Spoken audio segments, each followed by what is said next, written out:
అనుగ్రహాన్ని పొంది పరమేశ్వర ఆరాధన చేత భగవంతుడికి భక్తితో భగవంతుడికి దగ్గరగా గడిపేటువంటి క్షణాలు శివరాత్రి జాగరణ అంటే.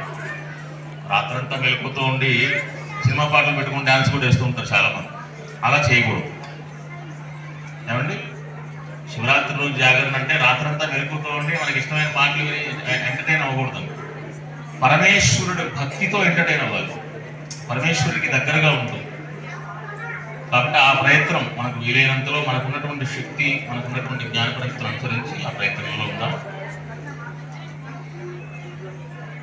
గణపతి పూజతో కార్యక్రమం ప్రారంభమవుతుంది. అందరూ కూడా గణపతికి నమస్కారం చేసుకోండి. హవామహే కవిం కవీనాం ఉపమశ్రవస్థం జ్యేష్ఠరాజం బ్రహ్మణాం బ్రహ్మణస్పదాన శృణ్వన్నోతిభిశ్రీదసాదనం మహాగణాధిపతయే నమః. ప్రణో దేవీ సరస్వతీ వాజేభిర్వాజనీపతి ధీనామవిత్రజవతో మహాసరస్వత్యై నమః. గురుబ్రహ్మ గురుర్విష్ణు. అలా భస్మీపటలమైపోయి కలిసిపోయిన ఒక శాశ్వతంగా ఉండగలిగేటువంటి స్వరూపం ఏదైనా ఉందా అంటే అదే పరమేశ్వర స్వరూపుడు. నిత్యంచ శాశ్వతం శుద్ధం, ఎప్పటికీ కూడా మైలని మరకని ఆపాదించలేనటువంటి శరీరమట ఆయనది. అంటే మనం పరమేశ్వరుడు మైలపడ్డాడనో పరమేశ్వరుడికి ఏదో దోషం ఆపాదించబడిందనో చెప్పటానికి వీలు లేనటువంటి దివ్యమంగళకారక స్వరూపాన్ని కలిగి ఉంటాడట. నిత్యంచ శాశ్వతం శుద్ధం ధ్రువం అక్షరం అవ్యయం సర్వవ్యాపినం ఈశానం. సర్వవ్యాపకుడట. సర్వవ్యాపకుడటే అంటే మనం చూడగలిగే సంస్కారం మనకు ఉండాలి, కానీ ఆయన లేనటువంటి ఆ ఒక్క చిన్న ప్రదేశం కూడా ఉండదట ప్రపంచంలో. సర్వవ్యాపినం ఈశానం రుద్రం వై విశ్వరూపిణం. విశ్వమంతటా వ్యాప్తి చెంది ఉండి విశ్వమే పరమేశ్వర స్వరూపమై దర్శనమిచ్చేలా ఉంటుందట ఆయన స్వరూపం. అంటే మనం మనస్సు పెట్టి చూస్తే ఈ విశ్వవ్యాప్తమంతా కూడా చూస్తే సాక్షాత్తు ఆ పరమేశ్వరుడి స్వరూపంలో ఉంటుందట.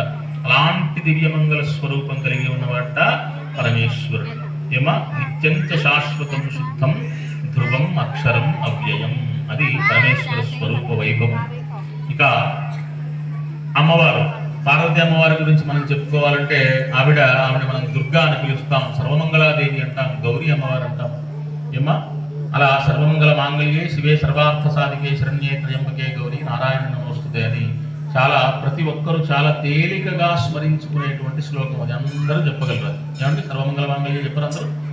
అలాగే అమ్మవారు ఎలాంటిది అంటే స్మరణ మాత్రం చేత దోషములను తొలగించేటువంటిదట. అమ్మవారు ఎలాంటిది? దుర్గా అంటే దుర్గములను నశింపచేయునది. దుర్గములు అంటే కష్టములు నష్టములు మనకు ఉండేటువంటి ఇబ్బందులను తొలగించి మనకు అనుగ్రహాన్ని ఇచ్చేది. సర్వమంగళాదేవి మంగళగౌరి అని మనం ఆవిడని ఎందుకు పిలుస్తామంటే సంపూర్ణమైనటువంటి అమంగళకారకత్వాలను తొలగించి మనకు మంగళకారకత్వాన్ని మంగళతత్వాన్ని ప్రసాదించేటువంటి స్వరూపం. మంగళం అంటే శుభం, అంటే శుభాన్ని ఇచ్చే దేవతా స్వరూపం అట. చూడండి, అమ్మవారేమో సకల శుభాలను చేస్తూ ఉంటుంది, సమస్త అమంగళములను ప్రతిహతం చేస్తూ ఉంటుంది. మనకు ఉండేటువంటి అనేక విధములైనటువంటి కష్టములను తొలగించి మనకి సుఖాన్ని పరిచయం చేసేటువంటి స్వరూపం. అలాగే అంతటా వైభవంతో కూడుకున్నటువంటి అనుగ్రహాన్ని ఇచ్చేటువంటి దివ్యమంగళకారక స్వరూపం ఆ పార్వతీ అమ్మవారు. అటువంటి ఆ పార్వతీ పరమేశ్వరుడికి కళ్యాణ మహోత్సవ వైభవంలో మనం కళ్యాణ మహోత్సవాన్ని జరుపుకోబోతూ ఉన్నాం. ఇప్పుడు ఆవాహిత దేవతలకి షోడశోపచార పూజ చేసి నైవేద్యం సమర్పించి హారతి ఇచ్చిన తర్వాత కళ్యాణ ఘట్టంలోకి ప్రవేశిస్తామమ్మా. ధ్రువాయ దేవాయ నమః. సర్వాయ ధర్మేజ అంటే ధర్మము చేసేటప్పుడు బిడ్డతో కలిసి చేయాలి. అంటే వివాహం అయిన తర్వాత నా భార్య లేకుండా నేను ధర్మకార్యం చేస్తానంటే కుదరదు. రామచంద్రుల వారు యాగం చేయాలనుకుంటే అమ్మవారు అడవికి వెళ్ళినప్పుడు ఆయన్ని చేయడానికి పనికిరావని చెప్పారు. ఎందుకంటే ధర్మపత్ని లేకుండా కొన్ని కార్యములు చేయటం నిషిద్ధములు. కాబట్టి ధర్మేజ అంటే ధర్మకార్యం చేసేటప్పుడు భార్యతో కలిసి చేయాలి. అర్థేజ అర్థం అంటే సంపద, మనం సంపాదించేటువంటిది కానీ ఇంకొకటి ఏదైనా భార్యకి తెలిసేలాగానే చేయాలి. మనం దొంగతనంగా ఏం చేయకూడదు, అలాంటిది పనికిరాదు. అంటే భార్యలందరికీ కూడా భర్తలు దీని ప్రకారం ఏంటంటే భర్తలు సంపాదించేటువంటి ప్రతి రూపాయి భార్యకి లెక్క చెప్పాలని అర్థం. మరి తెలిసేలా చేయాలంటే అంతే కదా. కాబట్టి మీకు ఎవరికైనా తెలియకపోయినా ఇప్పుడు తెలుసుకున్నారు కాబట్టి మీరు రేపటి నుంచి లెక్కలు అడగచ్చు మీ వారిని. ఏమండి ఎంత వచ్చింది, ఏంటి, ఎంత ఖర్చు పెడుతున్నారు, మొన్న దాకా నాకు చెప్పలేదు పంతులు గారు చెప్పారు కదా ఇప్పుడు లెక్కలు చెప్పండి అని, మీరు లెక్కలు అడగచ్చు, అకౌంట్ అంతా తీసుకోవచ్చు ఆయన దగ్గర. ఇది మీ నాన్నగారు నీకు ఇచ్చిన హక్కమ్మ. కామప్రేరణ కలిగితే సంతానం పొందడానికి కామప్రేరణ కలిగినప్పుడు వేరే స్త్రీమూర్తి పట్ల ఆ భావమే కలగకూడదు, నా బిడ్డ మాత్రమే నీకు జ్ఞాపకం రావాలి. నీకు ఆ భావన కలిగినప్పుడు, ఆ కోరిక కలిగినప్పుడు, కామం ప్రేరణ కలిగినప్పుడు ఆ విధంగా నువ్వు ధర్మబద్ధమైనటువంటి జీవనాన్ని నా బిడ్డతో కొనసాగిస్తావా అని ఆయన ప్రమాణం చేయమని అడుగుతాడండి. ఎవరిని? పెళ్లి కుమారుణ్ణి. అంటే ఇక్కడ ఈ శివ కళ్యాణంలోనే అడుగుతారా పార్వతమ్మ వారు వాళ్ళ నాన్న అమ్మ అంటే? కాదు, మన పెళ్లిలో కూడా మీ తల్లిదండ్రులు అడిగే మీ వారికి ఇచ్చారు. అప్పుడు ఆయనతో ఏమని ప్రమాణం చేయిస్తారు? నాతి చెరామి, నాతి చెరామి, నాతి చెరామి అని 3 సార్లు చెప్పిస్తాడు. అంటే నేను అతిచరించకుండా ఈ విధమైనటువంటి ధర్మ మార్గంలో మరి చక్కగా కాపురం చేసుకుంటాను, చక్కగా మా కుటుంబాన్ని ముందుకు తీసుకువెళ్తాను అని ఆ పెళ్లికుమారుడు అక్కడ ప్రమాణం చేస్తాడమ్మా. అలా ఇక్కడ లక్ష్మీనారాయణ స్వరూపంగా ఈ వైభవోపేతమైనటువంటి కళ్యాణ మహోత్సవంలో మరి అమ్మవారిని ఇచ్చి వివాహం చేస్తుంటే ఆ హిమవంతుడు చక్కగా ఆయనకి ప్రమాణం చేస్తున్న ఆయన ఎవరు? ఇక్కడ సాక్షాత్తు పరమశివుడే ప్రమాణం చేస్తున్నాడు. లోకరక్షణార్థం నాతి చరామి. కన్యాదాన ముహూర్త సుముహూర్తోస్తు సుముహూర్తకాలే సూర్యాదీనాన్నవానాం గ్రహాణాం అత్యంత ఆనుకూల్యత. 2 నక్షత్రాలు వేయండి స్వామివారి పాదాల దగ్గర, అమ్మవారి దగ్గర. కన్యాదాన ముహూర్త సుముహూర్తోస్తు సుముహూర్తకాలే సూర్యాదీనాన్నవానాం గ్రహాణాం అత్యంత ఆనుకూల్యాద్యో ధ్రువా పృథివీ ధ్రువం విశ్వమిదం జగతో ధ్రువాః పర్వతాని మే ధ్రువో రాజా విశామజం నిహైవేతి మాంజతిష్ఠాః పర్వతనివా విచాగ్రేహేంద్రైవేహ ధ్రువస్తిష్ఠా ఇహ రాష్ట్రముధారయా అభితిష్టముతన్యతః అథరే సంతుషత్రభా ఇంద్రైవ వృత్రః తిష్ఠా అపః క్షేత్రాని సంజయన్నో ఇంద్రయేన మదీధరతో ధ్రువం ధ్రువేణ హవిషా తస్మై దేవా అధిబ్రువన్న అజం జబ్రహ్మణస్పతిః రాజా వరుణో ధ్రువం దేవో బృహస్పతిః ధ్రువం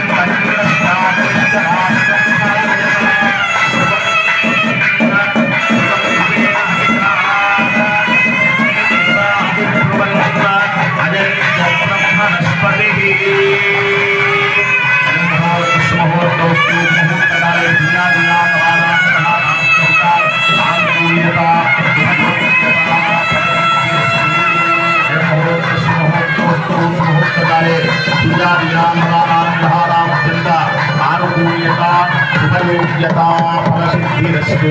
హర నమః పార్వతీపదే. హర హర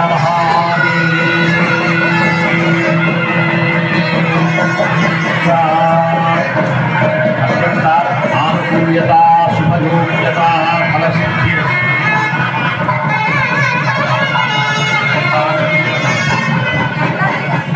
ఆనుకూల్యత శుభాకాంక్షలు. అలాగే ఈనాడు నాతో పాటు స్థితప్రజ్ఞానంద సరస్వతి స్వామి వారు ఋషికేశ్లో ఉంటారు వారు. అలాగే ఈ మధ్యనే సన్యాసి దీక్ష తీసుకున్నారు శాంతానంద సరస్వతి స్వామి వారు. వారు కూడా వీరు కుటీరంలో జరుగుతుంటే మన సరూర్ నగర్ టెంపుల్ అంటే అదో తెలియని ఆకర్షణ. ఇక్కడ ఇప్పుడు ఇంత దూరం వస్తే రావాలనిపిస్తుంది. ముఖ్యంగా ఇక్కడ లింగోద్భవ సమయంలో చాలా అద్భుతంగా ఉంటుంది. ఇక్కడ సాక్షాత్ ఈశ్వరుడు యొక్క దర్శనం మహాభాగ్యంగా అనిపిస్తూ ఉంటుంది. దానికి తోడి వేళ శివపార్వతుల కళ్యాణం ఇవన్నీ. ఈ ప్రాంగణంలో నేను 2 సార్లు సుందరకాండ సప్తాహం చేయటం జరిగింది. అది మా ప్రకాష్ గారి పుణ్యం. అలాగే ఇక్కడ ముఖ్యంగా పిల్లలు ఎంతో భక్తితోటి వాళ్ళంతా కూడా ఒక చాలా క్రమశిక్షణతోటి ఇక్కడ అంతా కూడా ఈ దేవాలయం ఇలా ఉన్నదంటే ముఖ్యంగా ఈ లోకల్ ఈ చిన్నవాళ్ళంతా కూడా శ్రమించి దీన్ని స్థాయికి తీసుకొచ్చారు. ఎంతో ఒబీడియంట్గా వాళ్ళంతా కూడా. సాధారణంగా పిల్లలకి అంత బాధ్యత అంత భక్తి మరి దేవాలయంతో ముడిపడి ఉన్నది. అందుకని ఈవేళ మనం ఎంతమంది కూర్చున్నాం అంటే వాళ్ళ పుణ్యమే. ఆ పిల్లలు అంత క్రమశిక్షణగా సేవ చేస్తున్నారు. ముఖ్యంగా మన ముందు తరాలకి నేర్పించాల్సినటువంటి ఆవశ్యకత ఇదే. అలాగే ఇట్లాంటి పెద్దలు వెనకాల ఉండి నడిపిస్తూ ఉంటారు, పిల్లలు ఉత్సాహంగా చేస్తూ ఉంటారు. అటువంటి ఈ ప్రాంగణంలో రావటం చాలా అదృష్టం. అంతేకాకుండా ఇది ఒక సురక్షితమైనటువంటి పీఠంలో కూడా ఉన్నది. ఇది ముఖ్యంగా ఈ దేవాలయం ఎంత దేదీప్యమానంగా దినదిన ప్రవర్ధమానంగా పెరుగుతోంది. ఈవేళ ఇంతమంది భక్తులు కూర్చుని శివ కళ్యాణం చూస్తున్నాము. ఆ శివరాత్రి పర్వదినాన్ని మనం అంతా ఇలా ఆనందించగలుగుతున్నాం అంటే దీని వెనకాల ప్రారంభ దశ నుంచి కృషి ఉండేటటువంటి మా ప్రకాష్ గారు కానీ, ఆ పిల్లలు కానీ, ఆ స్వామివారి యొక్క ఆశీస్సులు, హంపి విరూపాక్ష స్వామివారి యొక్క ఆ పీఠం అంత గొప్ప పీఠం. అలాగా నాకు చాలా ఆనందంగా ఉంది ఈవేళ ఇక్కడ రావటం. అందులో ముఖ్యంగా వీళ్ళందరి సమక్షంలో నా స్వామి ఏ పేరుతో పిలుతును, నా స్వామి ఏ పేరుతో పిలుతును.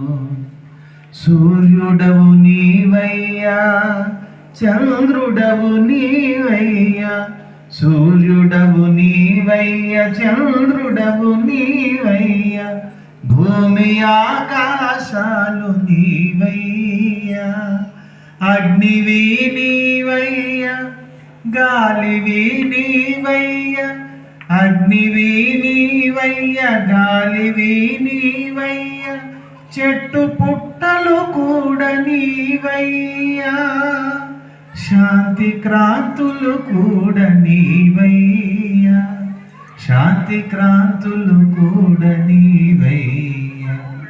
శతకోటి రూపాలు, శతకోటి నామాలు, ఏ రూపమున పిలుతునో, నా స్వామి ఏ పేరుతో కొలుతునో.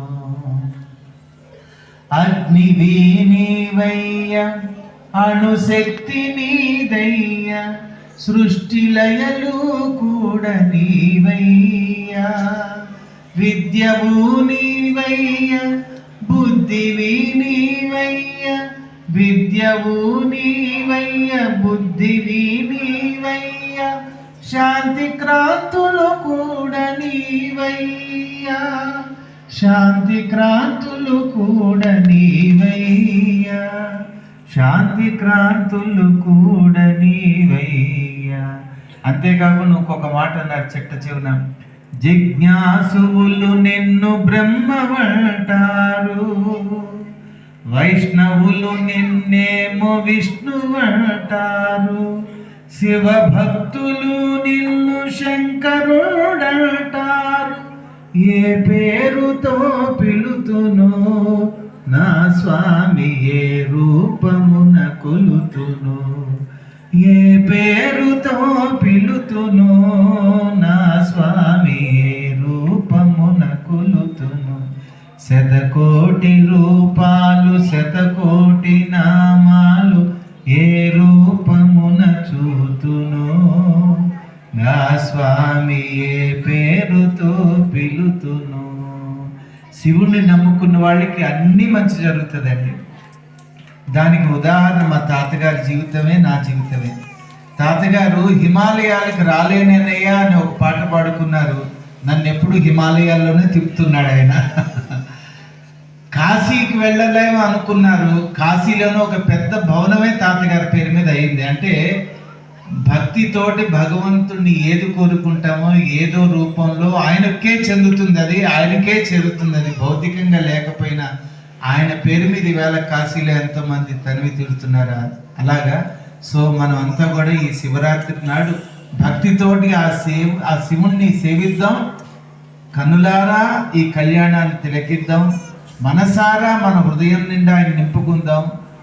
ఆనందంగా ఆనందపెడుతుడే ఆయనే మనని రక్షిస్తాడు, సదా రక్షిస్తాడు. సదా శివుడు ఆయన ఈవేళ రేపు ఎప్పటికీ ఉండేవాడు, ఆపద బాంధవుడు, అనాథ రక్షకుడు.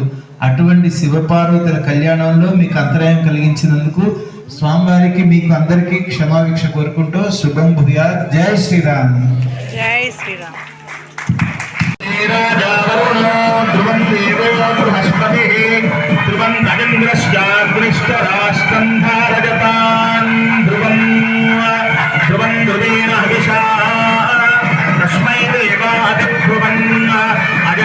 బ్రహ్మణస్పతి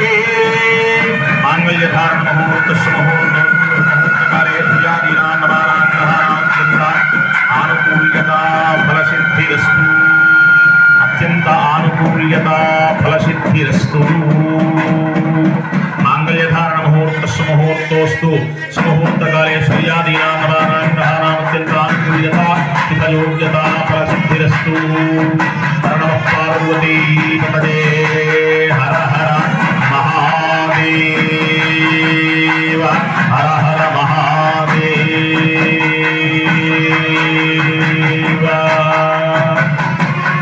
తలంబ్రాలు ఓం ప్రజాపతి స్త్రియాన్యశః కృష్ణజోరథాత్సవం కామశక్తివానం విశ్వాగ్నే భానేమోద ప్రమోదార్థః తే కామశక్త్యాక్షరాణాం విగ్రహే మనస చిత్తవాకుది మాజ సత్యమసీమహి వసూనాం రూపమన్నస్య ఐశ్రీశ్వరజతాం యశః.